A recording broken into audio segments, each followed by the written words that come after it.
Hi friends, இன்றைக்கி August 30 வெள்ளிக்கிழமை சிறகடி காசை சீரியலில் என்ன நடக்க போகுதுன்னு சொல்லிட்டு இப்போ பார்க்கலாம். விஜயா வந்து எனக்கெல்லாம் பயன்றதே கிடையாது, நான் எதுக்கு பயப்பட போகிறேன், நீங்கள் தான் சின்ன பிள்ளைங்க அதனால பயப்படுறீங்க அப்படின்னு சொன்னாலும் சொன்னாங்க. ஸ்ருதி வந்து விஜயாவை வச்சு செஞ்சிட்ருக்காங்க.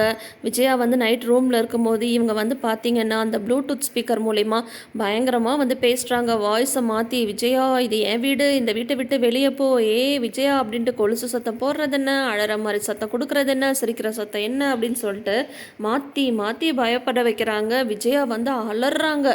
ஐயோ எங்கே எங்கே எந்திரிங்க எந்திரிங்க, இந்த வீட்டில் வந்து பேய் இருக்குங்க, எந்திரிங்க எந்திரிங்க அப்படின்னு சொல்கிறாங்க. உன் சொந்தக்காரங்களை நீயே போய் பாரு அப்படின்னு சொல்லிட்டு அவர் தூக்கத்தில் சொல்லிடுறாரு அண்ணாமலை. இந்த பக்கம் பார்த்தீங்கன்னா மனோஜுக்கும் தூக்கம் தெளிஞ்சிருது. ரோகிணி வந்து நல்லா தூங்கிட்டு இருக்காங்க. பயந்துட்டே மனோஜும் சரி விஜயாவும் சரி ரூமை விட்டு வெளியில் வராங்க. வந்துட்டு ஒருத்தர் பார்த்துக்கிட்டு ஏன்னா அலறிடுறாங்க. அப்பையும் ஸ்ருதி வந்து விட்டப்பாடு இல்லை. வந்துட்டு நல்லா பயப்படுத்துகிறாங்க. அம்மா இந்த வீட்டில் பேய் இருக்குமா பேய் இருக்குமா அப்படின்னதும் அதெல்லாம் இல்லைடா, நான் இருக்கும்போது எப்படிடா இருக்கும் அப்படின்னு சொல்லிட்டு கேட்குறாங்க. அப்படி ஆமாம்மா ஆமாம்மா, நீ இருக்கும்போது எப்படிம்மா பேய் இருக்கும் அப்படின்ற மாதிரிலாம் ரெண்டு பேரும் வந்துட்டு பயங்கர கலாட்டா பண்ணுறாங்க. அதுக்கப்புறம் ஒரு கட்டத்தில் வந்து பார்த்தீங்கன்னா விஜயா வந்து ரொம்ப பயந்தே போயிடுறாங்களா. அப்புறம் ஸ்ருதி வந்துட்டு மறுபடியும் அந்த மாதிரி பண்ணுறது வந்து மீனா வந்து வேணாம் ஸ்ருதி போதும் சொன்னால் கேளுங்க அப்படின்னு சொல்லிட்டு உடனே வந்து இவங்க என்ன பண்ணிடுறாங்க, லைட்டை போடுறாங்க. லைட்டை போட்டதும் மீனாவை பார்த்துட்டு அலறாங்க, ஐயோ பேய் பேய் அப்படின்னு சொல்லிட்டு. அதுக்கப்புறம் மீனா வந்து டக்குன்னு தண்ணி எல்லாம் கொண்டு வந்து கொடுத்து விஜயா வந்து ஆஸ்வாசப்படுத்தி அவங்க வந்து தண்ணி குடிச்சிட்டு இருக்கும்போதே ஸ்ருதி வந்து ஒளிஞ்சிட்டு இருந்த ஸ்ருதி வந்து சிரிச்சுட்டே வெளியில் வராங்க. என்ன ஆண்டி பேயினாலாம் பயம் இல்லைன்னு சொன்னீங்க, இப்போ பார்த்தீங்கல்ல அப்படின்னு சொல்கிறாங்க. இதெல்லாம் வந்து வேலையை அடி, நீ தான் இந்த மாதிரிலாம் பண்ணி அடி அப்படின்னு சொல்லிட்டு உடனே மீனாவை திட்டுறாங்க.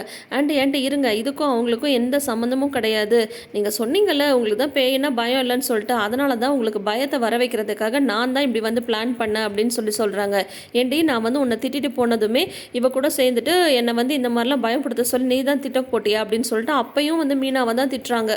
ஆண்டி நான் தான் சொல்கிறேன்ல, நீங்கள் ஏன் திரும்ப திரும்ப வந்து மீனாவை வந்து ப்ளேம் பண்ணிகிட்ருக்கீங்க, உங்களை வந்து பயப்படுத்த வைக்கணும் அப்படின்றதுக்காக நான் தான் இதெல்லாம் பிளான் பண்ணேன், அவங்க வந்து வேண்டான்னு தான் சொன்னாங்க அப்படின்ட்டாலும் எனக்கு தெரியுமா இவ தான் வந்து உங்ககிட்ட எதையோ சொல்லி உசுப்பேத்தி இந்த மாதிரி வந்து பண்ண வச்சிருப்பா அப்படின்னு சொல்கிறாங்க. ஆண்டி நான் தான் சொல்கிறேன்ல இதுக்கும் அவங்களுக்கு எந்த சம்மந்தம் இல்லைன்னு சொல்லிட்டு மறுபடியும் நீங்கள் இதையே சொல்லிட்டுருக்கீங்க அப்படின்ட்டு ஸ்ருதியும் வந்து கோபமாக பேசுகிறாங்க. அப்புறம் ஒரு வழியாக இந்த கலாட்டா வந்து முடியுது. இவங்க ரெண்டு பேரும் வந்து தூங்க போயிடுறாங்க. இருந்தாலும் என்னை இப்படி பண்ணிட்டல்லடி இரு உன்னை வச்சுக்கிறேன் அப்படின்ற மாதிரி விஜயாவுக்கு வந்து கோவம் ஃபுல்லாக மீனா மேலே தான். அதுக்கப்புறம் அடுத்த நாள் வந்து பார்த்திங்கன்னா மீனா வந்து ரூமில் வந்து ட்ரெஸ் மடிச்சுட்டு இருக்கும்போது முத்து வந்து நைட் ஃபுல்லாக சவாரி ஓட்டிட்டு டயர்டாக வராங்க. அவங்களுக்கு கண்ணெல்லாம் சிவப்பாக இருக்குது, உடம்பு சூடாயிடுச்சுன்னு நினைக்கிறேன் அப்படின்ற மாதிரி முத்து வந்து சொல்லவும் உடனே மீனா வந்து சரி நான் உங்களுக்கு நல்லெண்ணெய் வச்சு எடுத்துகிட்டு வரேங்க, அதை வந்து நீங்கள் எண்ணெய் வச்சு தேய்ச்சி குளிங்க பாருங்கள், உங்களுக்கு சூடெல்லாம் தணிஞ்சிடும் அப்படின்னு சொல்கிறாங்க. அதுக்கப்புறம் நைட்டாக வண்டி ஓட்டி கஷ்டப்பட்டு காசு சம்பாரித்து கொண்டு வந்திருக்காரு இல்லையா, அதை வந்து மீனாட்டை கொடுத்து உண்டியில் போட சொல்கிறாங்க. ஏங்க இந்த மாதிரி நைட்டும் பகலுமா வந்து உழைக்கணும், உங்கள் உடம்புக்கு ஏதாவது வந்துட்டா என்ன பண்ணுறது அப்படிங்கும்போது அப்புறம் மேலே வந்து ரூம் கட்ட வேண்டாமா, ஏற்கனவே கட்டில் கொண்டு வந்து ஹாலில் போட்டிருக்கிறதுனால அதெல்லாம் உங்களால் ரூமெல்லாம் கட்ட முடியாதுன்னு கிண்டல் பண்ணிகிட்ருக்காங்க, அதை வந்து நம்ம நடத்தி காட்ட வேண்டாமா அப்படின்னு சொல்லிட்டு முத்து வந்து சொல்கிறாரு. அதெல்லாம் பார்த்துக்கலாம் மீனா, நம்ம சொன்னதை நம்ம கண்டிப்பாக நிறைவேற்றியே ஆகணும் அப்படின்னது. சரி நான் போய் எண்ணெய் எடுத்துகிட்டு வரேன்னு சொல்லிட்டு மீனா வந்து போகிறாங்க. இவங்க எண்ணெய் காய வச்சு எடுத்துகிட்டு வர அந்த நேரம் பார்த்து ரவிக்கு வந்து ஒரு டிஷர்ட் எடுத்து வராங்க ஸ்ருதி. இந்த கலர் என்கிட்ட ஏற்கனவே இருக்குது, இது ஏன் எடுத்துகிட்டு வந்த அப்படின்னு சொல்லிட்டு ரவி வந்து சும்மா விளையாட்டாக தான் கேட்குறாரு.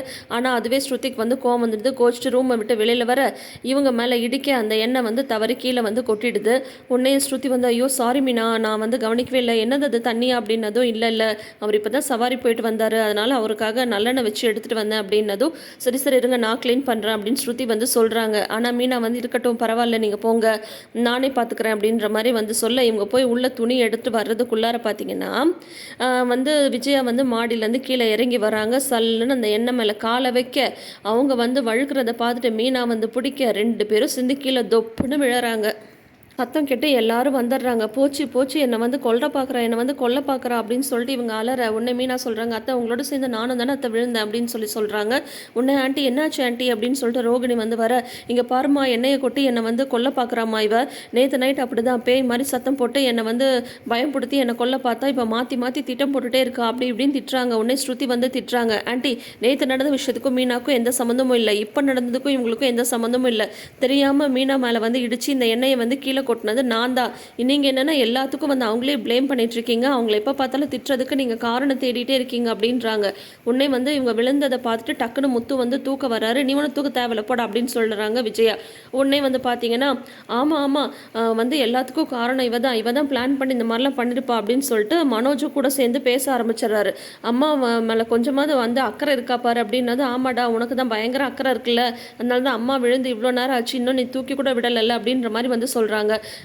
மீனா வந்துட்டு என்னைக்கு அவங்களுக்கு உன்னை திட்டுறதுக்கு சாக்கு கிடச்சிடுச்சு அப்படின்ற மாதிரி வந்து முத்து சொல்கிறாரு.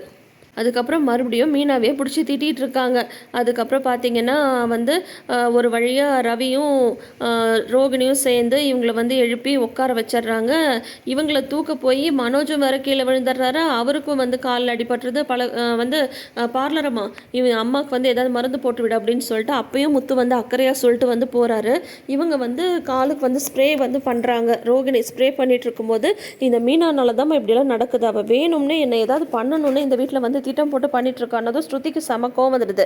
ஆண்டி நான் சொல்லிட்டே இருக்கேன், திரும்ப திரும்ப நீங்கள் வந்து மீனாவையே ப்ளேம் பண்ணிட்டு இருக்கீங்க, டெய்லி வந்து அவங்களை திட்டுறதுக்கு நீங்கள் காரணம் தேடிட்டு இருக்கீங்க, இந்த வீட்டில் எது நடந்தாலும் உங்களுக்கு திட்டுறதுக்கு மீனா தான் கிடைச்சாங்களா அப்படின்ட்டு கோவமாக பேசுகிறாங்க. என்னம்மா ஸ்ருதி இப்படி கோவமாக பேசுகிற அப்படின்னா, ஆமாம் பின்ன நீங்கள் பண்ணுறது இந்த கோவம் தான் வருது, எதுக்கு எடுத்தாலும் அவங்கள திட்டிகிட்டே இருக்கீங்க, இனிமேல் இந்த மாதிரிலாம் பண்ணிட்டு இருக்காதீங்க அப்படின்னு சொல்லிட்டு போகிறாங்க. உடனே ரோகிணி வந்து சொல்கிறாங்க, என்ன ஆண்டி இந்த மாதிரி வந்து மீனாக்கு ஸ்ருதி வந்து ரொம்ப தான் சப்போர்ட் பண்ணுறாங்க, இது எதுவும் சரியில்லையே அப்படின்னது. ஆமாம்மா நானும் கொஞ்சம் நல்லா கவனிச்சுட்டு தான் இருக்கேன், இந்த பூக்காரி வந்து ஸ்ருதிக்கிட்ட வந்து தப்பாக சொல்லி கொடுத்து அவளுக்கு சாதகமாக வந்து இவளை திருப்பிட்டு இருக்கா, இதை வந்து இப்படியே விடக்கூடாது அப்படின்னு சொல்கிறாங்க.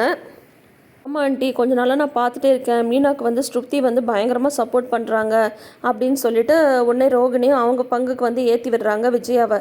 உடனே அப்படியே விஜயா வந்து முறைக்கிறாங்க. அதோட தொடரும் போட்டு நாளைன்னு காட்டுறாங்க.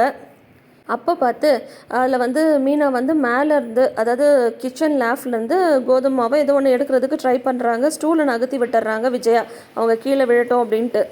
ஆனால் கரெக்டாக டைமுக்கு வந்து முத்து வந்து மீனாவை பிடிச்சிடுறாரு. அந்த மாவு டப்பா வந்து நகர்ந்து விஜயா மேலே மிளகாத்தூள் மல்லித்தூள் எல்லாமே கொட்டி பேய் மாதிரி நின்றுட்டுருக்காங்க. இந்த ஒரு ப்ரோமோவோட இன்றைக்கி எபிசோடை வந்து முடிச்சிருக்காங்க. ஸோ நாளைக்கும் பார்த்தீங்கன்னா ஒரு நார்மலான எபிசோடாக தான் இருக்கும்னு நினைக்கிறேன். ஸோ இந்த வாரத்துக்கான ப்ரோமோ வந்து பார்த்தீங்கன்னா தெரியும், அடுத்த வாரம் என்ன நடக்க போகுதுன்னு சொல்லிட்டு. தொடர்ந்து வீடியோஸ்க்கு நம்ம சேனலை சப்ஸ்கிரைப் பண்ணிக்கோங்க. நோட்டிஃபிகேஷன் பெல் ஐக்கானில் ஆல் சிம்பிள் கிளிக் பண்ணிக்கோங்க. கூடவே இந்த ப்ரிவ்யூ பற்றி உங்களோட கருத்துக்களை மறக்காமல் ஷேர் பண்ணுங்கள். தேங்க்யூ.